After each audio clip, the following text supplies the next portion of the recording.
Vamos, minha gente, para mais um podcast do esporte, podcast de Copa do Mundo, num dia em que o Brasil entrou em campo, o Brasil conquistou mais uma vitória, importante a vitória, o Brasil jogou bem mais uma vez, dessa vez sem Neymar. Já vou falar de Brasil porque tivemos, cara, assim, durante o dia a gente teve jogos muito interessantes, né? Começar por Camarões e Sérvia, o jogo foi 3-3. A gente teve Coreia do Sul e Gana, Coreia 2, Gana 3.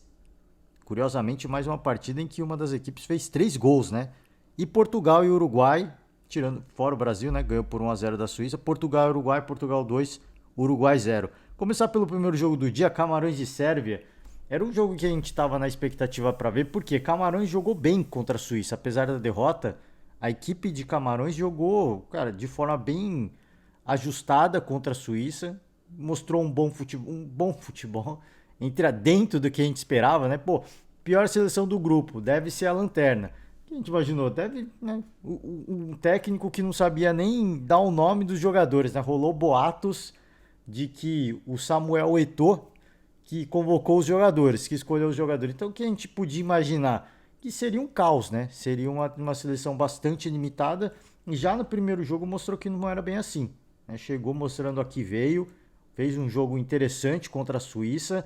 E aí agora mostrou realmente que não é uma seleção a ser desprezada, a ser descartada. Camarões sai na frente. E aí, quando sai o gol de Camarões, parecia que, pô, a Sérvia já jogando muito nervosa, né?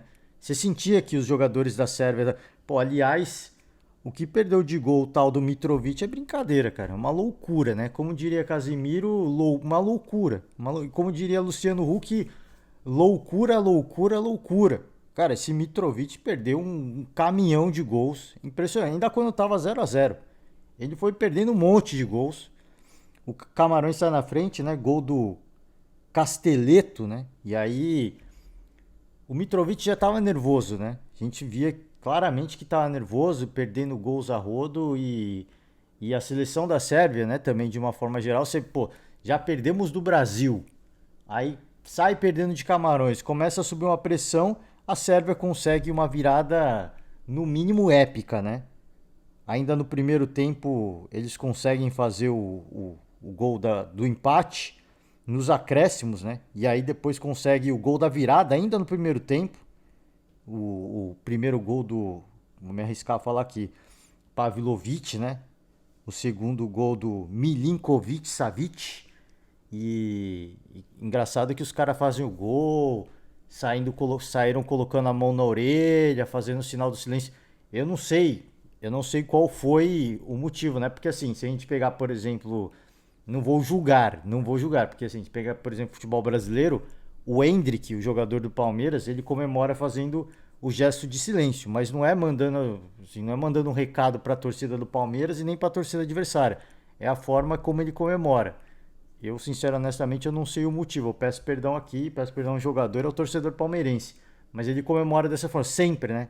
Sempre tem esse estilo de comemoração dele.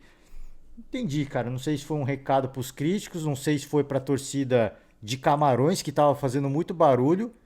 Fato é que eles chegaram ao terceiro gol e, assim, um apagão, cara. Um apagão, literalmente um apagão do time de Camarões. O time estava se arrastando, cara. Assim, quando o Mitrovic faz o terceiro gol, a equipe de Camarões estava literalmente entregue ao jogo. Eles tinham se entregado ao jogo. Já o gol do Mitrovic foi algo bizarro, bizarro, a forma como aconteceu. Ninguém deu combate, muito caótico o sistema defensivo. E aí, pô, vai ser uma goleada, né? Naquele momento, mas, pô, o cara perdeu um monte de gol no primeiro tempo. Agora ele fez o gol dele, comemorou muito, né? Ele vai fazer caminhão a rodo, vai terminar um 5-1 esse jogo. E a verdade é que você vê como é que são as coisas, né? Se a seleção de Camarões teve o seu apagão, e foi nesse momento que a Sérvia construiu a virada, chegou ao empate, a virada, e uma vitória expressiva. Pô, você tá perdendo por 1-0, de repente você vira para 3-1 em questão assim, pouquíssimos minutos. Isso foi o final do primeiro tempo e o início do segundo tempo. Assim, pouquíssimos minutos, uma virada, chega a 3, abre uma vantagem até de 2 gols, e aí começa o apagão da Sérvia, né? Então, uma partida que teve. As duas equipes tiveram os seus apagões, né? A Sérvia, cara, não sei o que aconteceu, de verdade. Não sei o que aconteceu. O segundo gol do Abu Bakar era um gol que todo mundo tava andando em campo, inclusive o Abu Bakar, porque achou que estava impedido, né? E o Bandeirinha, e aquele lance ajustado, que eles não marcam o impedimento, né? Eles esperam a conclusão da jogada, então, cara, foi todo mundo meio que dando trotezinho, sabe? Os marcadores sérvios e o próprio jogador de Camarões, eles foram avançando, todo mundo bem devagar, aliás. Cara, eu queria dar um destaque especial aqui pro goleiro sérvio, né? Vou me arriscar a falar o nome dele. O. Ué, ué, calma aí, calma aí. Pera aí que eu tô tentando abrir aqui o negócio, travou. Enfim, o goleiro da Sérvia, cara, ele muito inseguro, cara, muito inseguro. Ele umas saídas meio destrambelhadas, né? E nesse gol do Abu Bakar, ele. É o que eu falei, cara, assim, não dá nem pra criticar muito o goleiro, porque assim, o lance foi muito estranho. Todo mundo achou que estava impedido, os jogadores da Sérvia acharam o jogador de Camarões também. Chegou no final, ele deu um corte, fez um gol de cobertura e ele, cara, aí depois o Bandeirinha marcou o impedimento, ele voltou pro meio de campo tranquilo, né? Assim, todo mundo meio desanimado, meio de todo mundo não, né? Só o Abu Bakar, meio desanimado, cabeça baixa. De repente vem a revisão do VAR, né? Fica aquele tempo da revisão do VAR e o juiz valida o gol, cara. O juiz, pô, aí foi uma loucura, né? Porque ele saiu comemorando, fez a festa dele. E aí foi, cara, nesse momento que a Sérvia apagou de vez, cara. Apagou de vez o terceiro gol. O gol do. Caramba, me perdi aqui. Cara, o nome eu não vou me arriscar a falar, não, tá? Eu peço perdão a quem torce, a quem simpatiza por Camarões. Eu vou tentar, vai. O, o Motin, né? Choupo-Moting. Fez o terceiro gol, chegou à igualdade. E, cara, mais um apagão da Sérvia, meu. Bizarro, assim. Bizarro o que aconteceu. Se Camarões teve um apagão, a Sérvia teve o seu apagão. O goleiro da Sérvia, agora sim consegui abrir aqui. O Vanja, não sei se é Vanja ou Vânia, Milenkovic Savic, né? Cara, meio destrambelhado, cara. Umas saídas meio estranhas e tudo mais.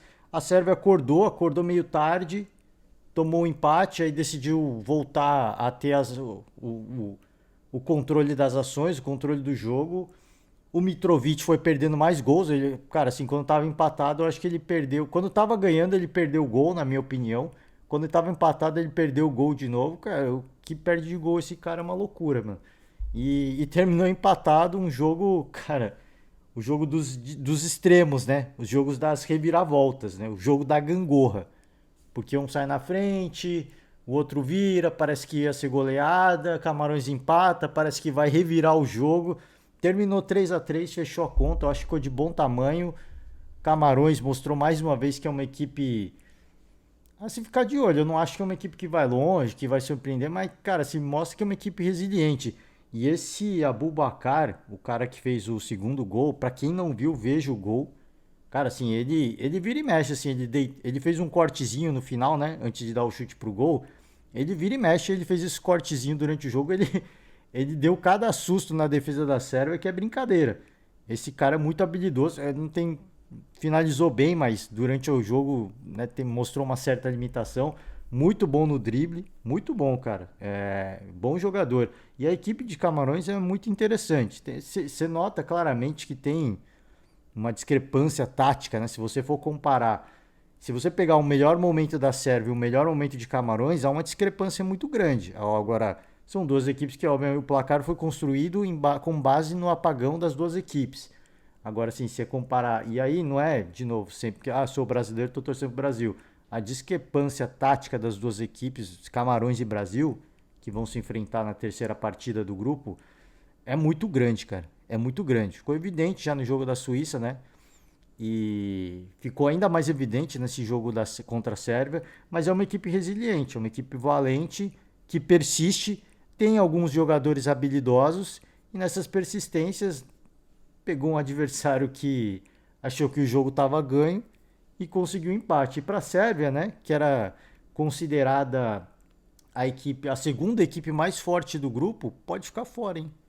Pode ficar fora, empatou com Camarões, perdeu do Brasil, precisa vencer a Suíça, né, para conseguir a sua classificação. Então, cara, quem diria, né? Quem diria, um jogo de reviravoltas, foi um jogo bom, cara. Foi um jogo bem legal, mas se você estiver torcendo para a Sérvia ou simpatizando com a Sérvia, não assistam, vejam os melhores momentos e só com os melhores momentos você vai se irritar com o Mitrovic. Perdeu um monte de gol, né? Vamos embora, vamos seguir. Vamos falar de Coreia do Sul e Gana. Coreia do Sul 2, Gana 3. Jogo também bastante agitado, tá? Um jogo bem movimentado. A gente imaginava que Gana fosse vencer, mas eu não esperava que fosse ser tão difícil, cara. Se bem que assim, Gana faz 2 gols e parecia que ia ser uma goleada, né? Faz o 2-0, constrói um placar, uma vitória muito favorável, muito rápido, né? Assim, uma questão de 10 minutos. O Salisu faz o primeiro gol e aí o Kudus faz o segundo gol e parecia que, cara, ia ser um jogo tranquilo para Gana, apesar da Coreia do Sul se esforçar bastante, né? O início do jogo até, assim, a partida como um todo foi de uma certa forma equilibrada, tirando os momentos dos gols onde a defesa da Coreia do Sul falhou, né? E assim, não dá para dizer se foi falha, se realmente é muito limitado, porque de fato tem uma limitação, né? Então, vai falar que foi falha ou é a capacidade do sistema de defesa da Coreia do Sul? Eu não sei. Brincadeiras à parte, se a Coreia do Sul teve seus problemas defensivos, Gana também teve. Né? O Cho, ele fez 2 gols na bola aérea, né? 2 gols de cabeça e o segundo em especial, cara, assim. E foi uma questão de menos de 5 minutos praticamente que ele fez os 2 gols.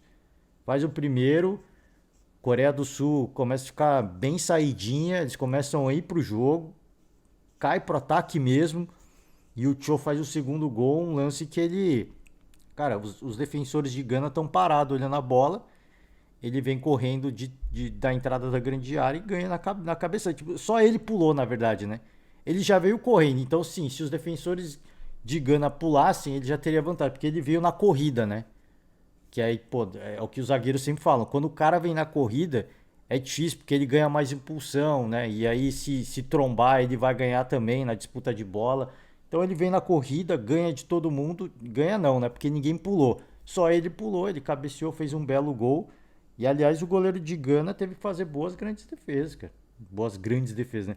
Teve que fazer grandes defesas. Teve que fazer grandes defesas. Assim, a Coreia do Sul teve, cara, se eu não estou enganado, fez pelo menos 2, cara, assim, exigiu do goleiro de Gana 2 grandes defesas, pelo menos. Defesas bem contundentes, assim, bem contundentes. Forçou o cara a pular e buscar. Inclusive uma delas do próprio Cho, cara, uma bola no ângulo e ele foi buscar, cara. Ele teve que buscar o Zig, né? O Zig, o goleiro de Gana, foi muito bem, cara, assim. Se não fosse ele, talvez a Coreia do Sul tivesse virado o jogo. E nessa brincadeira da Coreia agredir, deixou um espaço para Gana. Gana foi lá e com o Kudus fez o terceiro gol. Depois deu só a Coreia, cara. A Coreia foi pra...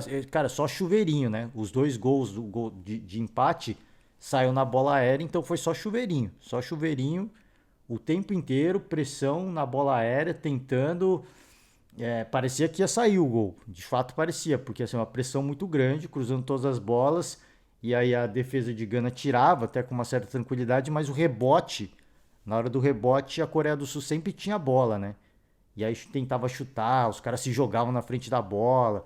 E aí parecia que, pô, num bate-rebate vai acontecer o gol de novo, né? Eu achei até que o Cho ia fazer o terceiro gol, ia fazer o hat-trick. Não aconteceu.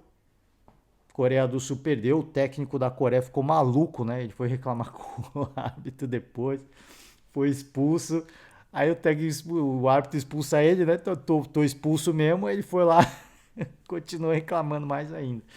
Enfim, loucuras à parte, a Coreia do Sul, acho que, cara, foi valente dentro da perspectiva, mas naquela de sair pro jogo, né? Que, pô, precisamos sair, precisamos buscar essa pontuação, né? Precisamos conquistar o resultado.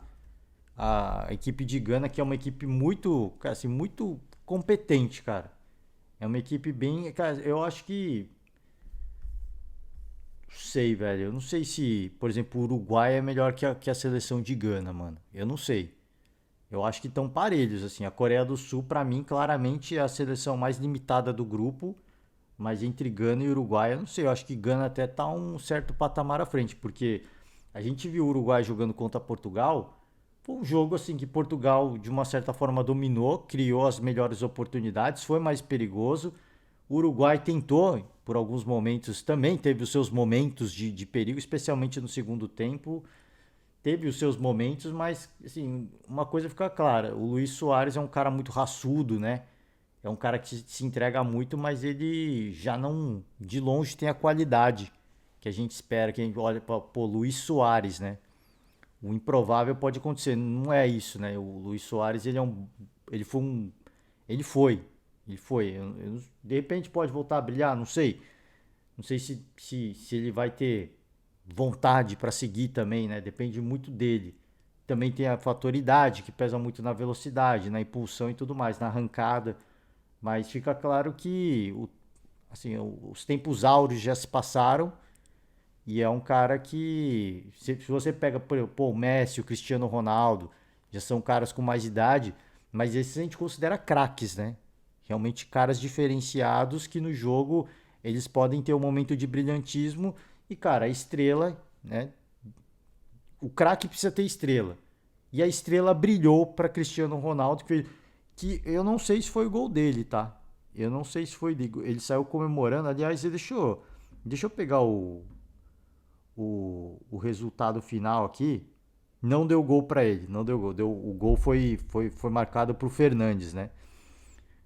Porque o Cristiano Ronaldo saiu comemorando e, cara, vou te falar, mano, eu acho que ele acertou, tá? Eu acho que ele acertou a cabeçada, mano. Eu acho que a bola entrasse, ele não acertasse, mas eu acho que ele acertou. Porque assim, você vendo na câmera lenta, eu vi várias vezes, né? Na câmera lenta, o replay, parece que o efeito da bola muda, tá? Parece que ela muda levemente, assim, pô, e aí vocês vão falar, pô, é uma loucura, né? Porque eu falei no jogo, cara, Cristiano Ronaldo, ele é maroto, né? Pô, vai roubar o gol do cara, velho. Ele já fez o gol dele na Copa, ele já é o recordista, né? 5 edições de Copa, marcou em todas as edições de Copa, né? O recordista. Pô, pra que roubar o gol do cara, né? Do Bruno Fernandes. Ele foi lá e saiu comemorando, né? Chamou a responsa, a galera comemorou com ele. Eu falei, pô, deu um miguezão, né? O rei do migué. Mas aí depois vendo o replay várias vezes, falei, cara, parece que a bola muda levemente mesmo de efeito, né? E sim, e se de fato resvalou o gol do Cristiano, por mais que fosse entrar de qualquer jeito. Por mais que fosse entrar de qualquer jeito. Acho que ali no momento o gol aconteceu mais pela presença dele, né? Que aí ele aparece na frente do goleiro, o goleiro espera que ele vá acertar a cabeçada, vai mudar a trajetória e tudo mais. Acabou sendo acabou sendo enganado, como aconteceu com o Courtois, né? Na derrota para o Marrocos. Toma aquele golpe de vista, porque tem um jogador que está indo em direção à bola e acaba sendo enganado. O cara tenta antecipar a jogada do jogador adversário e acaba, pô, a bola acaba passando direto. Mas eu acho que o Cristiano Ronaldo encostou. Eu acho. Muito de leve, cara. Muito de leve. Assim, depois vocês me dizem se eu tô maluco. Mas eu vi o replay várias vezes. Parece assim, tem uma câmera que parece que a bola muda um pouquinho de efeito, tá? Ela não muda de trajetória, mas parece que ela muda um pouco o efeito. Enfim, né? Enfim, o gol foi. Eu acho que aí foi mérito do Bruno Fernandes. O gol tem que ser dele mesmo. Só tô dizendo que eu acho que resvalou. Muito de leve, mas eu acho. E aí o Portugal sai na frente. Fica evidente assim que o Uruguai jogava mais na transpiração do que qualquer outra coisa, né? Porque a gente sempre acredita um certo respeito à seleção uruguaia, não só pelo pelos títulos, né? Por ser uma bicampeã mundial, tem uma camisa muito pesada. Mas o Uruguai, ele sempre costuma ser essa equipe muito raçuda, né? Que complica para os adversários e que aí no último minuto faz uma coisa mirabolante e consegue o resultado necessário. Então eu meio que, assim, eu meio que imaginava que pô, fosse até ser uma partida que terminasse empatada. Apesar de achar que Portugal foi melhor na partida. Achar não, pô, os números indicam isso. Portugal foi melhor na partida, foi muito mais perigoso, criou muito mais. E aí o segundo gol sai no lance de penalidade e fecha a conta, né? De novo, Bruno Fernandes faz o dele e aí fecha a conta, Portugal 2-0 e aí já no finalzinho do segundo tempo, já nos acréscimos do segundo tempo, né? Teve revisão com o VAR e, e assim, cara, aqueles pênaltis que, pô, sei lá, mano. Sabe aquele carrinho que o cara tá com o braço apoiado no chão, a bola bate? Aconteceu com o Jimenez, né? E não sei, velho. Pô, esses lances assim é que a gente fala, né? Pô, o cara vai tirar o braço pra, pra, pra fazer o lance, pra dar o carrinho. Só que a gente também fala, pô, acidente também é pênalti, né? Enfim, cara, assim, vai caber a discussão. Já a derrota ia acontecer de qualquer jeito, né? Ia acontecer de qualquer jeito, porque o Uruguai nos esboçava qualquer sinal de que pudesse contestar alguma coisa de Portugal. Portugal muito mais organizado, não só de forma ofensiva, mas defensiva também. E saiu com a vitória. Vitória bem merecida. Eu achei que fosse um jogo mais duro. Não foi, né? Não foi aquilo que eu esperava. Eu acho que aí o terceiro jogo, o Uruguai deve transformar o jogo numa Libertadores. Um negócio de vida ou morte, vai fazer o possível e o impossível. Enfim, vai ser aquele jogo de mais raça do que qualquer outra coisa por parte do Uruguai, né? Para encarar a seleção de Gana, para buscar o resultado, né? E torcendo também para Portugal dar aquela ajudinha, né? Dar aquela ajudinha e não entregar a conta para a Coreia do Sul, né? Precisa, vamos ver. Vai ter que buscar, eu acho que deve conseguir vencer Gana, se bem que assim, nessa brincadeira de deve vencer, eu achei que o Japão venceria a Costa Rica, né? Não sei, não sei. Mas o Uruguai, de novo, não é pela questão da camisa apenas, é pela questão, cara, de ser uma equipe que joga no coração mesmo, cara. Os caras vão no limite, assim, da alma. E eu acho que deve ser aquela partida que vai exigir tudo. Os caras vão ganhar, vai comemorar que nem louco no final do jogo e deve se classificar, imagino eu. Imagino e torço para que isso aconteça. Eu falei aqui, pô, vou torcer para seleções não europeias, vou, mas especialmente para sul-americanas. Agora sim, se for eliminado, vou ficar de hipocrisia falar que eu não vou sorrir? Não, também não vou ficar de hipocrisia. Se for eliminado, eu vou sorrir do mesmo jeito. Mas que eu tô torcendo, eu tô. Então, espero que passe, né? A gente quer ver. Por isso que eu falo, é legal ver uma zebra, mas você vê uma zebra no mata-mata é complicado, né? Mas assim, os adversários devem estar torcendo, os possíveis adversários de oitavas de final devem estar torcendo muito para que isso aconteça, né? Imagino que sim. Enfim, vamos seguir, vamos pro jogo do Brasil. O Brasil encarou a Suíça sem o craque Neymar. Havia muita expectativa, sem o Danilo também na lateral direita. A expectativa era como é que quem ia entrar no meio-campo e quem ia atuar na lateral direita, né? Eu ainda sou da opinião, de que se o Tite levou o Daniel Alves, ele tinha que jogar, né? O Tite deixou muito claro nessa partida que o Daniel Alves não é jogador para a seleção brasileira. Ele não é, deu todas as explicações de ser um construtor de jogada. E nessa partida em especial fez falta um jogador com essa característica de ser um construtor de jogada.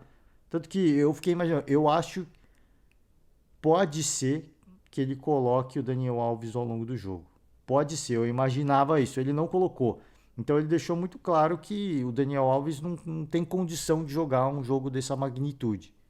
Talvez ele jogue contra Camarões, mas jogar contra uma seleção europeia desse porte, num jogo decisivo, ele não vai jogar. O Tite deixou isso claro nessa partida. Que eu acho que essa partida ele poderia colocar o Daniel Alves.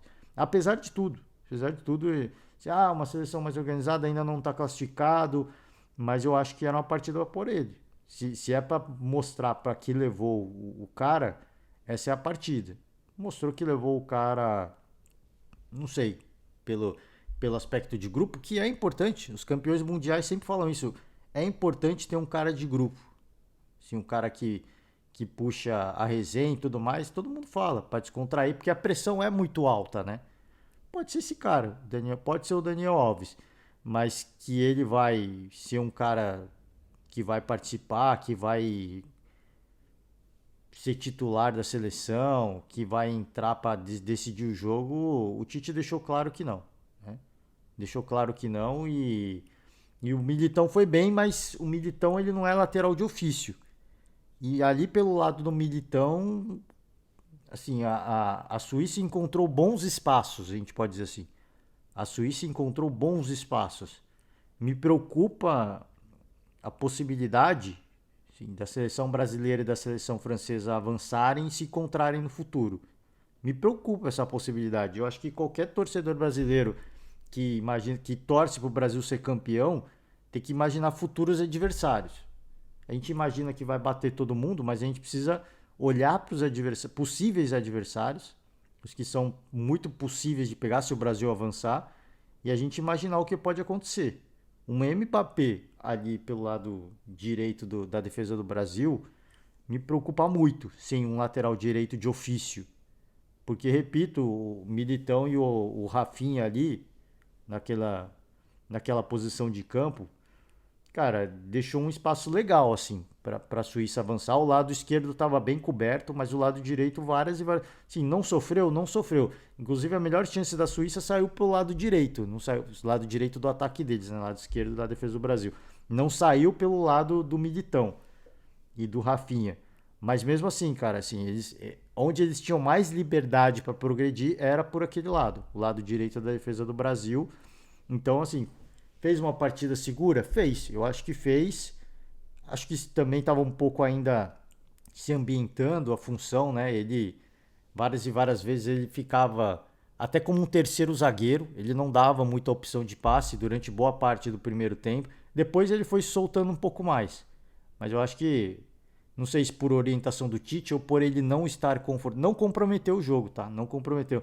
Em termos de ofensividade, não comprometeu. Mas várias e várias vezes ele ficava na linha dos zagueiros, né? Ele não dava uma opção de passe, ficava como um terceiro zagueiro ali mesmo e fez o seu papel. Acho que não, de novo, não comprometeu, mas me preocupa você pegar um ponta de velocidade e aí a gente sempre pega o melhor do mundo nessa posição que é o Mbappé. Se você colocar para esse lado direito da defesa do Brasil, o cara vai deitar e rolar. Então me preocupa um pouco. Óbvio que assim, com o tempo, se o Danilo não voltar e se voltar sem condições, o Militão deve se manter lá. Com o tempo, ao longo que o Brasil progrida e a evolução do próprio jogador como conjunto, ele certamente deve ficar mais confortável, deve se ambientar muito mais, né? Deve tomar conta da posição, imagino eu, tá? Imagino eu, assim, a gente só pode fazer projeções, mas falei só da coisa ruim, né? Outra, vamos começar pelas coisas ruins que eu notei no jogo, né? O Paquetá ele foi adiantado, né, porque estava sem o Neymar, então o Tite colocou o Fred para o Paquetá adiantar um pouco mais, sair um pouco mais. Insistiu muito no lado esquerdo com o Vinícius Júnior, insistiu muito. Assim, fez tentou fazer o seu papel, né, dentro do que o Tite imaginava para o jogo, mas o fato do Neymar, e aí é o que eu falo, cara, para quem não gosta do Neymar, ou para quem não gosta do Neymar, tranquilo, assim, isso não tem problema nenhum, você goste ou não goste de. Agora, para quem acha que o Neymar é desnecessário, essa partida foi uma demonstração clara de que o Neymar ele é muito necessário e que ele faz muita falta, porque o Vinícius Júnior não teve espaço para fazer nada. Primeiro tempo o Vinícius Júnior foi anulado e o Paquetá ficava insistindo nesse passe para o Vinícius Júnior. Só que estava evidente que não ia acontecer nada. Então assim, o Vinícius Júnior ficou meio morto no jogo, porque ele estava sempre muito bem marcado, sempre com uma dobra inclusive, né, para marcar, porque ele é um cara de velocidade, habilidoso, sempre tinha uma dobra para evitar dele fazer qualquer coisa. E o Paquetá ficou anulado porque ele só procurava, ele tendia a procurar mais o Vinícius Júnior. Fica mais confortável, tá mais próximo também, enfim, às vezes conhece melhor. A grande verdade é que pelo primeiro tempo, assim como aconteceu na Sérvia, o Rafinha teve mais condição de fazer alguma coisa, mas a Suíça se defendeu muito bem. Né? Eles estavam marcando muito bem o Brasil. É por isso que eu falo assim, a presença de um craque ele muda a perspectiva, porque ele vai atrair a atenção dos defensores. E nessa partida em especial não teve isso, cara. Se a gente olha, pô, tá olhando o Paquetá avançando, tá olhando o Fred avançando, tá olhando o Rafinha um pouco mais veloz. A gente vai um ali e fica outro na cobertura, mas não tinha muito que uma dobra no Rafinha, era mais no mano a mano. E no Vinícius Júnior, em especial, sempre tinha um na cobertura, cara. Então os caras estavam realmente preocupados, porque foi ele que deu o passe pro Richarlison, né? Então os caras estavam realmente marcando muito bem. O Tite, ele faz uma mudança que pra mim é crucial, velho. Ele faz uma mudança. E eu não esperava que ele fosse fazer tão cedo. Eu até quando termina aliás, seguir aqui do que eu achei que foi mal. Vamos falar só do primeiro tempo, que eu acho que foi bem. Foi o Fred, começou meio nervoso, né? Errando uns passes nada a ver, mas depois ele foi crescendo no jogo. Eu acho que evoluiu, né, ao longo da partida. Tava nervoso, foi ganhando confiança e eu acho que ele foi muito bem, cara, muito bem. E o Casemiro eu não vou nem falar. O Casemiro é injusto falar de Casemiro, porque, cara, o rei do meio-campo. É impressionante, assim. E aí, às vezes, as pessoas vão falar, tá falando isso porque ele fez o gol. Não, o Casemiro foi monstro, especialmente no segundo tempo, onde ele teve um pouquinho mais de liberdade. Ele dominou o meio-campo. Assim, ele foi o rei do meio-campo, né? E o gol só veio a consagrar a grande atuação que ele teve. Aí no segundo tempo, o Tite tira o Paquetá, coloca o Rodrigo. Eu gostei quando eu vi isso, mas fiquei surpreso. Eu falei, pô, eu imaginei que ele fosse deixar um pouco mais de tempo, assim como aconteceu com o jogo da Sérvia, deixar um pouco mais de tempo, que né, deixa ver se os suíços eles dão uma desligada, né? Dá aquele, aqueles 5 minutos, né? Que você apaga e a seleção brasileira com um ataque veloz e jogadores de qualidade pudesse fazer o gol. Não, ele já troca logo de cara. O Tite entendeu que a ausência do Neymar, sem o Neymar não há um cara que vai chamar uma dobra, uma marcação, que vai deixar o Rafinha livre ou o Vinícius Júnior livre. Ele entendeu isso muito rápido e eu acho que ele fez a coisa certa, né? Se fosse eu, teria deixado um pouco mais. Mas eu acho que o Tite fez a escolha acertada. Ele coloca o Rodrigo e muda o jogo. Simplesmente muda o jogo. O Rodrigo entrou no jogo para incendiar, né? Entrou no jogo para incendiar. Muita correria, muita habilidade. E ele desafogou o lado do Vinícius Júnior, que começou a ficar um pouco mais livre, né? Você tem um Rodrigo ali com uma opção de velocidade, um cara que... E assim, o Rodrigo é um cara muito inteligente no jogo, velho. É impressionante a frieza. Ele já entra e... Cara, entra com uma segurança, cara, uma confiança que é absurdo. É absurdo. Pô, a gente já viu isso no Real Madrid, né? Assim, pô, Real Madrid, a gente espera que ele faça coisas semelhantes. Mas é um jogo de Copa do Mundo, cara. E ele tá estreando, né? Tá estreando numa Copa do Mundo. E ele entra como se já tivesse jogando na seleção há vários anos, mano. Ele entra tranquilo, faz a parte dele, chama a marcação, deixa o Vinícius livre, começa a assustar um pouco mais. E aí o Brasil começa a crescer de produção, começa a assustar um pouquinho mais. O Tite coloca o Bruno Guimarães. Essa é uma mudança que eu não entendi, cara.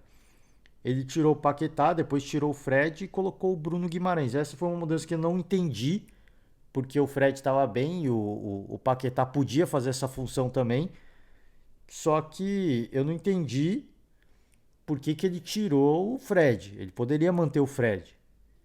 Só que ele coloca o Bruno Guimarães, o Casemiro fica mais solto, o Bruno Guimarães faz mais a contenção e o Casemiro fica solto e aí ele começa a mandar no meio-campo do jogo. Ele começa a arrebentar, simplesmente isso. Por que ele não fez isso com o Fred, com o Paquetá? Não sei. Talvez como ele começou o jogo, cada um com uma proposta em virtude da ausência do Neymar. Foi, cara, Eu preciso pôr um cara novo, porque ele vai entrar com uma outra visão da partida, ele tá vendo o jogo que tá acontecendo. Imagino que foi isso que aconteceu. Eu falei, cara, eu vou pôr um cara mais fresco no jogo e vou soltar o Casemiro, né? Deixa o cara fazer o que ele sabe melhor. Já que a gente não tem a opção da habilidade do Neymar, a gente aposta em caras de qualidade, de muita qualidade, né? E o Casemiro fez o papel dele. O gol sai uma triangulação. Vinícius Júnior, Rodrigo e Casemiro, que dá um chutaço, faz um golaço. Mais um golaço do Brasil na Copa, né? Um gol, uma bola muito bem trabalhada. O passe do Rodrigo é brincadeira, velho. O passe, por isso que eu tô falando, mano, o Rodrigo, eu não sei se ele vai ser titular, porque eu acho, às vezes o Tite entenda, e eu não critico não, tá? Assim, muita gente vai falar, pô, Tite maluco, tem que pôr o Rodrigo de titular, ele tem que você colocar essa pressão no cara, de, pô, agora o Neymar tem um substituto. Eu acho que não é esse o caminho. O Rodrigo, ele é um cara de opção, eu acho que ele merece a titularidade, eu acho que ele quer muito. Assim, pelo que ele tá mostrando desde o primeiro jogo, ele quer muito ser titular, mas ele tem que entrar no jogo para ser Rodrigo e não para ser Neymar. Eu acho que ele tem cabeça, maturidade, frieza para vou entrar no jogo de titular para ser Rodrigo. Eu não vou entrar para ser Neymar. Eu acho que ele tem essa condição. Mas às vezes o Tite olha, cara, ainda é muito novo. Vou colocar ele no segundo tempo com uma opção para incendiar a partida, para pegar o adversário meio que de forma inesperada, né? Pô, os caras jogam um primeiro tempo inteiro acostumado com o perfil de jogo, eu vou pôr o Rodrigo agora que ele vai mudar tudo, né? Às vezes pode ser isso. E eu concordo com isso, eu acho isso muito válido, né? Mas, cara, assim, arrebentou mais uma vez. Contra a Sérvia ele não conseguiu fazer muito, mas eu falei aqui, cara, ele entrou com muita vontade de fazer o gol, cara. Só que a seleção já tava no modo mais, perdão a palavra, tava meio que mais na moda caralho já, né? Pô, tava no ritmo lento, tava ganhando de 2-0, a Sérvia não contestava absolutamente nada. Pô, precisa, né? Precisa de tanto. O Rodrigo tava querendo muito naquele jogo já, teve um chute perigoso. Nessa partida ele mostrou que veio, cara. Ele mostrou que veio, ele desafogou o lado do Vinícius Júnior, que tava muito difícil encontrar espaço. Ele abriu espaço pro Vinícius Júnior, que também é um cara de velocidade, de habilidade pelo lado esquerdo. E, cara, assim, muita frieza nos passes, né, nas decisões que ele toma dentro de campo.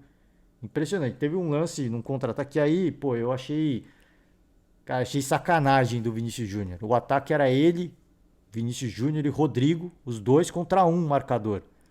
O Vinícius Júnior segura muita bola, o único marcador tira a bola, rouba a bola do Vinícius Júnior. E aí, e aí ele sai rindo, pô, nem gravaram a cara do Rodrigo. Foi, pô, o Rodrigo deve estar pé da vida, velho. Porque, cara, se não fosse ele, talvez a seleção não tivesse espaço, né? Pra fazer o jogo que fez e, cara, ele tava merecendo o gol, cara. Eu tava torcendo muito, assim, pô, não, se tem um cara que tá merecendo, dois caras mereciam muito gol no jogo, né? O Casimiro e o Rodrigo. Dois caras mereceram muito o gol. O Rodrigo não conseguiu fazer o dele, o Casimiro fez um golaço, né? Baita gol. E aí o Tite começa a pôr os atacantes, né? Cara, assim, é injusto, cara. Eu já falei aqui, vou repetir. Injusto pros outros. Pra mim, eu me deleito quando o Tite começa a fazer eu me deleito de alegria. Começa a substituir os caras, né? E aí ele, já falei, colocou o Rodrigo no lugar do Paquetá, né? Aí ele tira o Rafinha e coloca o Antony. Aí ele tira o Richarlison e coloca o Gabriel Jesus, que é meio perseguido pela torcida, mas o Gabriel Jesus, assim, é o que eu falei, por pouca gente presta atenção no jogo, assim, o que o cara faz com bola, o que ele faz numa disputa de bola. O Gabriel Jesus é um cara que ele usa o corpo como ninguém, cara. Teve uma jogada, não aconteceu nada, né? Por isso que eu falo. Aí é fácil, né? A galera critica, não aconteceu nada no lance, mas é impressionante. Os sérvios não são pequenos, né? E eles não são fracos. Os caras têm um porte físico avantajado, se você comparar com o Gabriel Jesus. E foi assim, uma parada de 3 contra 1. Ele tinha 3 em volta dele, ele protegendo a bola, tranquilo. Depois acabou perdendo, né? A bola acho que saiu para lateral. Mas, cara, 3 contra 1, Brasil ganhando, tinha que segurar um tempo. Ganhou um tempinho ali, né? Não foi um tempinho precioso, mas ganhou um tempinho. Cara, eu falei, pô, é impressionante, cara, assim. É um cara que, pra proteger a bola, poucos conseguem fazer o jogo de corpo que ele tem pra proteger a bola do adversário, né? Com adversários com muito mais massa do que ele, por exemplo, né? Então, assim, é o que eu falo, às vezes é o atacante, ele é cobrado por gols. E eu acho que faz parte, né? O atacante ele tem que ser cobrado por gols. Mas o Gabriel Jesus é um, cara, é um baita jogador, velho. Meio desvalorizado até pelo que aconteceu na última Copa, né? Mas o que aconteceu na última Copa é bom, a gente não tô aqui para fazer papel de advogado, mas o que aconteceu na última Copa é muito também por conta do Tite, né? O esquema tático do Tite. Ele meio que eu acho que assim, ele até chamou o Gabriel Jesus meio que por justiça, né? Porque o Gabriel Jesus se sacrificou pelo esquema tático do Tite naquela Copa e ele meio que ficou meio odiado pela torcida brasileira, né? E o Tite, pô, agora eu também devo a ele, né? Não só dever, mas o momento também. O Gabriel Jesus está num bom momento, está num grande momento, né? Então soma tudo isso, né? Pô, o que o cara fez pelo Tite, pela seleção, tá meio em dívida, né, com o cara e também o momento que ele vive, eu acho que tudo isso somado. De novo, não tô aqui para fazer papel de advogado de ninguém, eu só acho que a gente tem que observar o jogo, assim, jogo, sabe? Não só os gols, né? Eu falei, é óbvio, assim, o torcedor é passional, não tô criticando, não vou fazer o que fez o Casimiro, né? Como fez outros jogadores, acho que o Rafinha, né, fez post em rede social de sair defendendo o Neymar e criticando o torcedor brasileiro, né? Falando que as pessoas comemoram a lesão do Neymar. Cara, de novo, vou falar. Essas coisas me mostram que a seleção não está pronta ainda para ser campeã mundial. Porque está preocupada com o que os outros estão pensando do Neymar. Isso pouco importa o que os outros estão pensando do Neymar. O que importa é entrar e jogar. Pô, só porque a torcida brasileira é anti-Neymar, então você não vai jogar para ganhar a Copa, é isso? Ah, não, agora nós estamos junto com o Neymar, nós vamos fazer biquinho e nós não vamos ganhar a Copa. A gente não vai jogar para ganhar a Copa, a gente vai entregar o próximo jogo. Não vai fazer isso, né? Não vai. Então assim, cara, foca no jogo, para assim, enquanto a gente continuar vendo essas coisas, eu ainda vou ficar com esse negócio de, cara, é um time que está preocupado mais em proteger e blindar um craque que não é uma criança, mas eles blindam o cara como se fosse uma criança. E não precisa disso, cara. Se preocupa em jogar bola. Quer falar? Depois, quando ganhar a Copa, manda todo mundo para aquele lugar. Faz o gesto do silêncio, né? Como fizeram os jogadores da Sérvia, né? E acabou empatando o jogo. E, e aí depois você deixa para dar a resposta. Agora, durante a Copa, se preocupa em jogar bola. É isso, né? Tem que se preocupar em jogar bola. Se bem que o Casemiro não falou isso agora, né? Eu puxei isso da memória, mas se não foi agora, acho que não foi agora que ele falou, né? Mas enfim, assim, tá, tá, tá rolando uma aliança, né? Para proteger o Neymar e criticar o torcedor brasileiro, que eu acho que, cara, é maldade, né? Você comemorar a lesão de alguém, eu acho maldade, mas eu não vou aqui criticar o torcedor também, né? Vou ficar, o torcedor, nossa, que desmiolado, né? Que sacanagem. Não, pô, assim, os caras, eu falei, ninguém tem o direito de desejar mal de ninguém. Eu sou dessa linha. Agora, sim, o Neymar ele é odiado por boa ala da torcida brasileira pelas coisas que ele mesmo fez. E pelas coisas que ele ainda não entregou como jogador da seleção brasileira. Não entregou assim, ele pode ser o craque, ele pode ter recorde de gols, mas isso nada importa se não tiver um título mundial, que o povo brasileiro quer um título. E assim, ele pode ganhar o título mundial, pode ser hexa, mas na próxima Copa, se ele não levar o Brasil ao hepta, ele vai ser odiado de novo. E assim, e aí tem gente que fala, pô, isso é uma coisa muito louca, o torcedor brasileiro é ingrato. Isso é o torcedor brasileiro. Se você não gosta, vai jogar por outra seleção então, cara. É isso que eu falo, assim. E não é só o torcedor brasileiro que é desse jeito, não, tá? Eu tô falando que o torcedor brasileiro é assim porque os caras crescem no Brasil, eles sabem como é que é. Pô, é injusto, é muito injusto, cara. Também não vou aqui fazer meia culpa, não.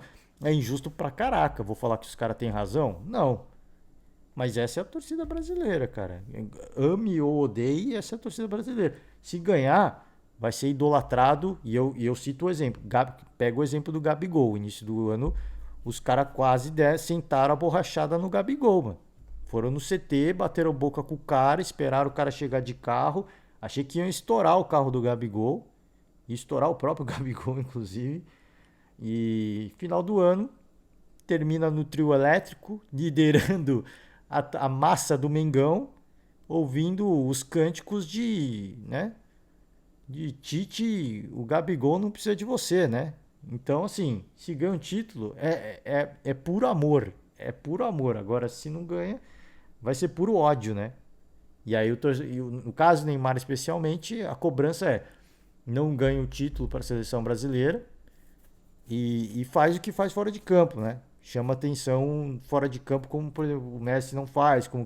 E aí, eu também acho injusto você fazer essa comparação de, pô, vai comparar o Messi com o Cristiano Ronaldo, com a vida que leva o Cristiano Ronaldo. Cada um é cada um.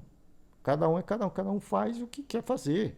Se o Neymar quisesse ir pra Gandaia todo dia, vai pra Gandaia todo dia. Se ele tem condição, ele é um ser humano, mano. Ele faz o que ele quiser. Agora, assim, depois não me venha. Ai, coitado, que não sei o que. Cara, não, sim, ele é odiado pelas coisas que ele... Pode ter muito invejoso? Certamente que tem muito invejoso. Que daria tudo pra ter a vida do Neymar. Certamente que tem invejoso pra caraca. Mas, cara, esse tipo de coisa que vai fazer o Neymar ser odiado e assim, é o torcedor brasileiro. Então, focar no trabalho, focar na Copa do Mundo, nos próximos jogos e esquecer o que os outros estão falando, esquecer o que a imprensa está falando, o que a imprensa estrangeira está falando, esquecer o que o torcedor está falando, esquecer não, nem olhar, né, o que o torcedor fala em rede social e foca no jogo. Enquanto isso, eu vou continuar nessa linha de que o Brasil ainda não está preparado para ser campeão mundial. Não está, porque está mais preocupado com o que o torcedor está pensando, o que o torcedor está desejando de bem ou de mal, do que a imprensa alemã está falando do Neymar, do que está preocupado em jogar o próximo jogo. Que, aliás, não vai ter o Neymar. Então, assim, é uma preocupação a mais, né? É uma dor de cabeça. Assim, é um motivo a mais para você estar mais focado ainda no próximo jogo e não pensando no que estão falando do Neymar, né? Enfim, eu acho injusto. Acho injusto. Não tô aqui condenando os caras. Pô, os caras... Zé Ruela. Não, pô. Os caras estão querendo ou não, assim, minha opinião pessoal, eles estão certos, pô, é maldade isso. Isso é maldade. Agora, ficar pensando nisso com uma preocupação de tentar passar uma mensagem, cara, essa mensagem não vai ser ouvida pelo torcedor maluco. Então não adianta ficar falando. Foca no jogo. Quanto mais partidas ganhar e avançar, mais vai ser amado. E se ganhar o título mundial, tudo vai ser esquecido. Mas se não ganhar o Hepta na sequência, então é melhor ganhar o Hexa e se aposentar, porque se não ganhar o Hepta vai ser odiado de novo. E assim vai, né? E assim vai. Essa é a vida do torcedor.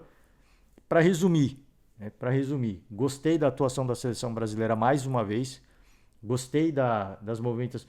Eu critico o Tite mais uma vez por ele não colocar o Daniel Alves. Ele veio com uma milonga, né, como diz o Vampeta, de que levou o Daniel Alves porque fisicamente está um monstro, ele está o Hulk, ele está um tanque de guerra, que ele é um construtor de jogadas que não existe ninguém igual, e ele não pôs esse cara no jogo, onde o Brasil precisava muito de um construtor de jogadas. O Brasil precisava muito de um construtor de jogadas, que a Suíça estava marcando muito bem. Então, assim, essa é a crítica que fica do Tite, mas de resto eu gostei muito assim, do que ele foi vendo, já colocar o Rodrigo no início do segundo tempo, entender que pô, não adianta deixar o Paquetá e o Fred e contar com um apagão da Suíça. Não tá rolando. A gente precisa mudar agora porque eu não tenho um craque, eu não tenho um cara que vai fazer uma coisa diferente, que vai tirar um coelho da cartola. Não tenho, o craque tá machucado. Então eu preciso mudar e pôr um cara que vai dar mais liberdade, né, pro Vinícius Júnior no caso, para ele fazer alguma coisa diferente. E isso deu certo. Então acho que assim, tudo que o Tite foi fazendo, até colocar o Bruno, que eu não entendia, ainda acho que o Bruno Guimarães não precisava ter entrado no jogo. Aí foi, de repente, né, entra um cara mais fresco, que viu o jogo de fora, ele foi passando instrução do que ele queria, acabou soltando o Casemiro com isso e o cara fez o gol, né? Então assim, gostei do que aconteceu, gostei das substituições também, não tem absolutamente nada para falar, participação muito boa e de quem entrou, né? E lado direito da defesa ainda me preocupa. Apesar do Militão estar bem, eu achar que ele vai se ambientar e que ele vai tomar conta da posição com o tempo. Me preocupa porque a Suíça teve muito espaço, mas a Suíça não tem pontas de velocidade, não tem um cara super veloz e um cara super habilidoso.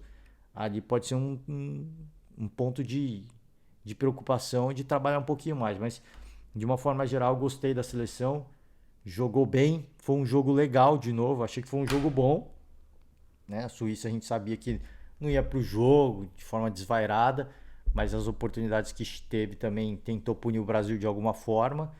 E jogo bom, mais um jogo bom da seleção brasileira, talvez aquela que era considerada a terceira equipe mais forte do grupo, o segundo jogo mais difícil do Brasil, talvez. Não sei se vai ser de fato, porque o que o Camarões está mostrando pode fazer uma fumaça e dar mais trabalho de repente que a própria Suíça e que a Sérvia, né? De repente. Não sei, eu acho que não, né? Acho que a Sérvia teve um apagão ali, poderia ter ganho tranquilamente o jogo, se bem que Camarões teve o seu apagão também, então é difícil medir, né? Mas eu acho que, ainda acho que em ordem, né, de qualidade pelo menos, né, Brasil, Sérvia, Suíça e Camarões, mas às vezes a garra e a superação, né, superam a qualidade, e aí pode ser um jogo mais complicado para o Brasil. Eu espero que seja um jogo complicado para o Brasil se testar, né? O Brasil precisa se testar. E quanto mais jogos difíceis tiverem contra adversários complicados, que fecham bem a defesa, vai ser muito melhor, porque assim, sem o Neymar, a gente não sabe quanto tempo ele vai ficar fora. Então o Tite precisa testar essas outras opções. Né? Funcionou bem com o Rodrigo. E se não funcionar com o Rodrigo, ele vai tentar pôr um Antony para de repente mudar alguma coisa. O Brasil tem qualidade demais, cara. Tem qualidade demais. E ter essa perspectiva de ir fazendo testes ainda nessa primeira fase é importante, cara. É importante. E essa experiência deu muito certo. Torço muito pelo Rodrigo para que ele consiga ser titular. Eu acho que ele quer muito. E eu acho que se ele entrar de titular, ele não vai sentir nada, mano. Ele vai tomar conta da posição mesmo. Ele só vai sair se o Neymar voltar. É isso que eu penso, né? É isso que eu acho. Mas aí depende do Tite. Também não vou criticar o Tite se ele deixar o cara no banco e colocar com uma opção de segundo tempo. Que eu também acho que tem muito valor, né? Acho que tem muito valor. Deu muito certo com o Real Madrid, deu muito certo nesse jogo. O cara que, né, acaba surpreendendo o adversário, entra muito fresco, é um cara muito veloz. E isso pega um time adversário cansado, isso pesa, né? Isso pesa. Então, enfim, dia de jogos bons, né? Muitos gols, jogos com placares muito elásticos, né? E agora a gente vai começar a ter os últimos jogos, né? De todos os grupos. E os jogos, aí complica, né? Esse é o momento que complica, porque jogos acontecem no mesmo horário, né? E é importante que isso aconteça no mesmo horário. Equador, Senegal, Holanda e Catar vão se enfrentar no mesmo horário. Grupo B, Irã, Estados Unidos, Gales e Inglaterra. Confrontos interessantes nesse grupo B. Irã e Estados Unidos, já se falava isso antes da Copa começar, da rivalidade que pode se criar por conta da rivalidade dos próprios países, né? Então pode ser um jogo que tem uma entrada um pouquinho mais forte ali, uma entrada um pouquinho mais forte aqui, vai ser interessante. Espero que a TV transmita esse jogo. Se não transmitir, obviamente a gente vai procurar as opções online, né? As opções online e muito provavelmente eu vou ver Irã e Estados Unidos. Apesar de tudo, Gales e Inglaterra também, né? É uma rivalidade regional. Para quem curte, vai ser um jogo interessante, né? Vai ser um jogo interessante. Eu acho que esse jogo vai ser muito pegado também, tá? Pela rivalidade regional.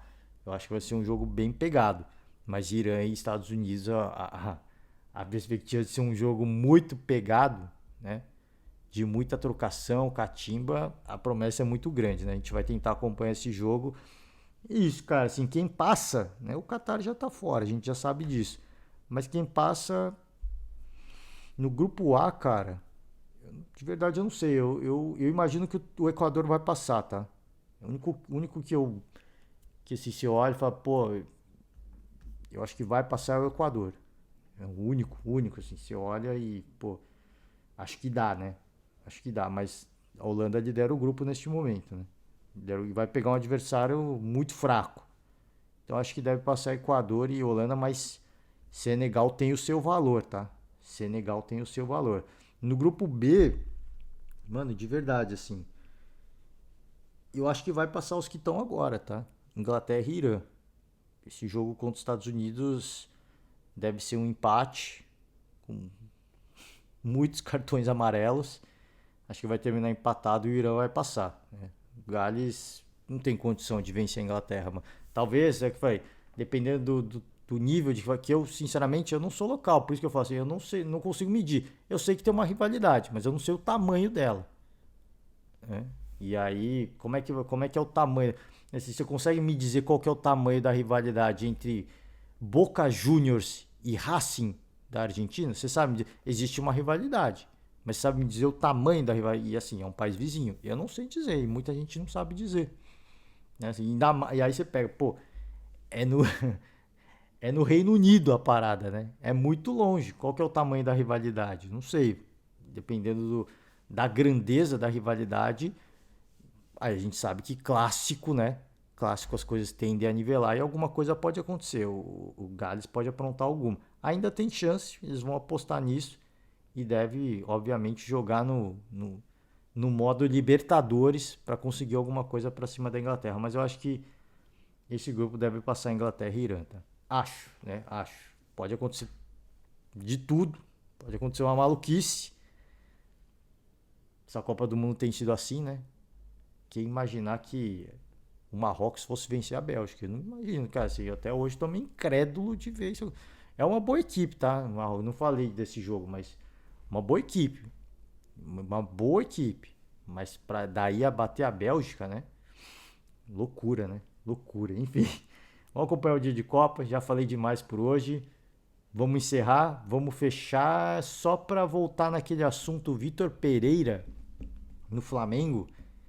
Depois a gente acaba acompanhando, né, alguns os veículos de imprensa e o Chico Lang falou uma coisa que me fez pensar, cara. Foi o Vitor Pereira saiu porque ele tinha problema de família, porque ele quis sair, ou foi um acordo entre as partes? Porque no ano que vem, assim, a comissão técnica do Vitor Pereira ela é caríssima. Ela é caríssima. E no ano que vem o Corinthians vai ter que começar a pagar a caixa de novo. Então o Chico Lang falou isso. Cara, será que o Vitor Pereira realmente não quis continuar ou foi um comum acordo e ele simplesmente vendeu isso, essa ideia de que, pô, eu preciso sair e tudo mais, mas na verdade foi um comum acordo entre ele e o Duílio, porque ano que vem vai ficar ainda mais apertado pro Corinthians, ficar pagando essa comissão caríssima e tendo que começar a pagar a caixa de novo. É uma coisa para se pensar, viu?